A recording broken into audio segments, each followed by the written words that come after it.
Assalomu alaykum rahmatullohi va barakatuh. Meni bir suhbat hayratga soldi. Ya'ni nogironlarga qaraydigan bir vatandoshimiz bilan suhbatlashib qoldim. Shuni sizlarga qo'yib ma'lum qilmoqchiman. Balkim bizni Mirzayan ham oilasi bilan o'g'irlamaganda, xalqning haqqini yemaganida, balki bizni nogiron bo'lgan vatandoshlarimiz 1 million kishi ekan soni. Ularni ham yashash sharoitlari o'zgargan bo'larmidi degan xayolga keldim. Marhamat, bu haqiqat, ming haqiqat. Bir quloq solib ko'rsangizlar, vaqtingizni ajratib. Degan tashkilotning nomi nima deyiladi o'zi? World on Sorry deydi. Shu qariyalar nogironlarga qaraydigan bir Shvetsiyadagi bir tashkilotda. U yerda qanaqa qariyalar? Qariyalar endi shu o'ta bir yoshi o'tib qolgan, o'ziga qarolmaydigan darajada bo'lib qolgan qariyalar. Ular endi kasal bo'lib qolmagan, unday esi hushi joyida-yu, lekin o'ziga qarolmaydi. Shunaqa bir yoshi o'tib qolgan odamlar bo'lishi mumkin. Yoki shunaqa o'sha har xil kasalliklarga duchor bo'lgan, demens, kasalliklarga Kattami banni? Kasallar. Bannisami yoki nimasi kattami? Xonalari qanday masalan? Yo'q, больница emas u. Oddiy uylar, odamlarni oddiy uyga o'xshash. Uy nima bir gostinitsaga o'xshash joyda. Gostinitsaga bir 6 ta 5 ta odamga mo'ljallangan bir zdaniya. Bitta xonaga 6 ta 5 ta odam turadimi? Yo'q, bitta xonada bitta 2 xonali uyda turadi ular. Bir kishi 2 xonali uyda. Bir kishi 2 xonali uyda turadi. Shunday har bitta nogironda, mana o'zim ishlayotgan joyda nogironlarga shu biz qaraymiz. Bitta uyda bitta nogiron turadi-da, har bittasini 2 tadan xonasi bor, yotoqxonasi bor, mehmonxonasi bor, oshxona, mehmonxona bilan bitta qilingan, keyin alohida o'zi yotoqxonasi bor, keyin vanna. Shu 6 kishiga nechta odam qaraydi? 6 kishiga masalan 24 soat ularga qarash kerak. Ular shunaqa muhtoj, 24 soat ularga qarab turish kerak. 20 ta odam qaraydi. 20 ta odam qaraydi. 6 kishiga 20 ta odam qaraydi. Endi ular kuni bo'yi almashib turadi-da. Ha, shunday. 3 smenada 8 soatdan, 4 soat ichida 20 ta odam kelib ketadi.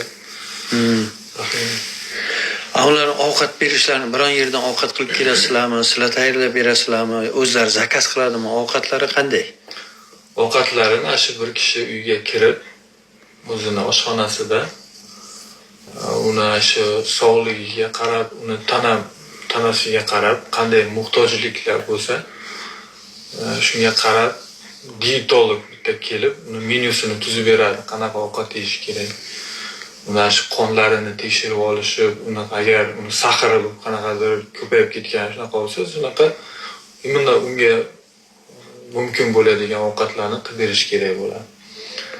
Keyin masalan semirib ketadigan bo'lsa, shunaqa unga ko'proq sabzavotlar, salatlar, shunaqa narsalar qilib berilib. Necha mahal ovqat berasizlar?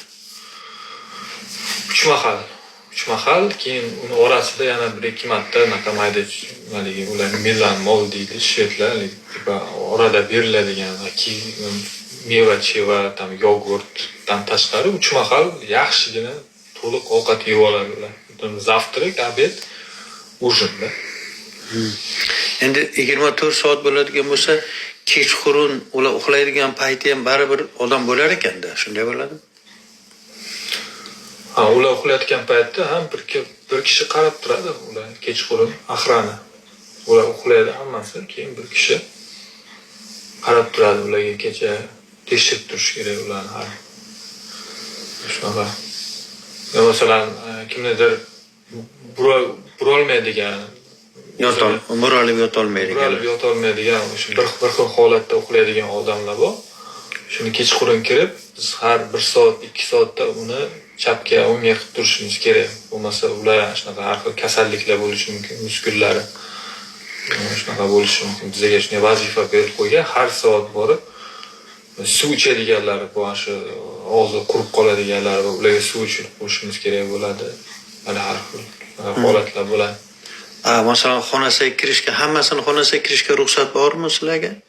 Yoki Yo'q, hammasini xonasiga kirishga ruxsat bor. Конечно, ular shunaqa holatdagi odamlar, lekin shu xonasiga kirayotganda albatta eshiklarni ular qanday holatda bo'lib yotgan taqdirda ham ulardan ruxsat olib, eshiklarni taqillatib, hol ahvol so'rab, chiroyli muomala qilib kirish kerak ularni.